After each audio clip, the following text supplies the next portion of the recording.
I am not a perfectionist, and I love my stuff. I'm not a minimalist. I moved from a very big house to a moderate house to even a smaller house, and each time I had to let go of something because it simply didn't fit. But it wasn't really a problem. Decluttering is about adapting to your current circumstances, your current present life. It's not about loss, it's about adapting to your present life. And so if you adapt properly, then you bring your life and your home and your psyche and your family into balance. And if you're balanced in your home, in the sanctuary of your home, it's so much easier to go out in the world where you can't control everything. But if I'm upset before I leave the house because I tripped over something that I should have put away 3 weeks ago, and then I have this little tantrum in my head, everything else outside is harder. Do you understand? The only difference between you and me is that I learned how to do it, and I actually do it, and I practice it on a regular basis, sequentially through my life. The culture of clutter. I want you to understand that there's nothing that's not a problem. It's something that needs our attention. The only problem is that you're uncomfortable, okay? And then you hit a tipping point in this culture, and then you find everyone's talking about it. So you're not alone, okay? Americans are very indulgent, creative, wonderful people, of course. I was going to say something, but I won't, and about our current situation, but we're not going there. And that gets out of the video. Tell that evil twin to be quiet. Be quiet. You must be talking about the blizzard. That's right. The storm, the thing that's taking over, the Stormy. All right. Come on back, girl. Come on back. Oh my God. I think you have an evil triplet. Yeah, I have triplets going on now. So let's come back. So what was I saying? Got distracted. Oh, the culture of clutter. You having a good time, Sal? All right. So we have to take care of him. He's the only guy here. I got to make sure he gets something out of this. So the culture of clutter. Okay, Americans are overeating, overscheduled, overweight, overtired, overstuffed.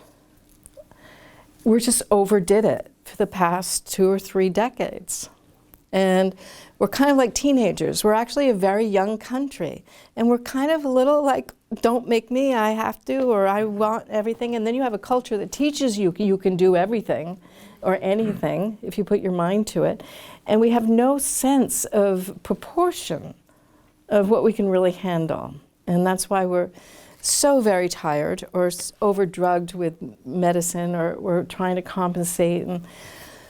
But to really understand the force of a habit on a cultural level that is going on right now, then you put your own personal habits on it, on top of that, or under it, or in it. And of course we have stuff in our homes. Okay, and then we have Costco and these huge stores, and then people they go into these stores and they buy these large volume of containers of stuff.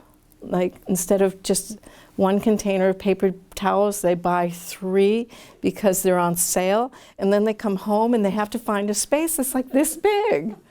I mean, there's nothing, it's funny, thank you. It's like, oh my God. I said, well, maybe if you just buy a little bit at a time. Okay, but we're taught volume shopping, save $1, and all of a sudden our houses are full, or our closets are full.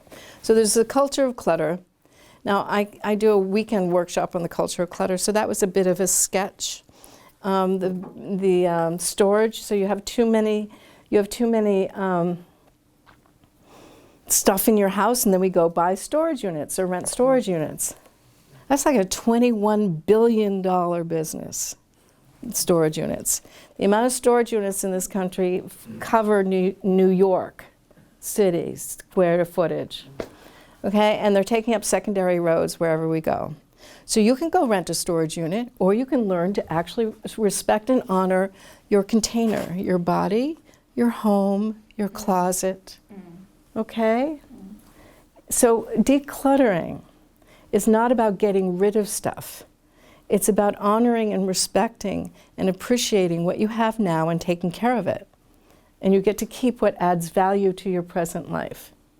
Do you see? The whole different orientation. Can you repeat that? Yeah, You can honor and respect. well, that helps. Honor and respect is good. You want to honor and respect yourself while you're doing it, okay? But then you want to honor and respect the square footage of your home, the amount of money you have in your bank, the number of people in your family. You want to honor and respect the stuff. It's just the stuff of your life, okay? Any meaning that you bring to your stuff is yours. It's not about the stuff, it's about your relationship to the stuff, okay? It's this little bridge, the thing that you have a hard time letting go, it's yours. So the great thing is that it's yours, so you get to change the meaning. It's so much easier to let it go. It's not about the object. It's about the meaning that you have brought to the object, or the meaning that you've been taught is the meaning of the object. And so decluttering is this beautiful experience of reevaluating, almost recalibrating your relationship to your past and making good decisions and respecting what's true for you in the present. And why bother? Is because when you're in balance in your home now, if you take very good care of your stuff now, your future really does take care of itself. Why? Because the present fast becomes the future. The future fast becomes the present.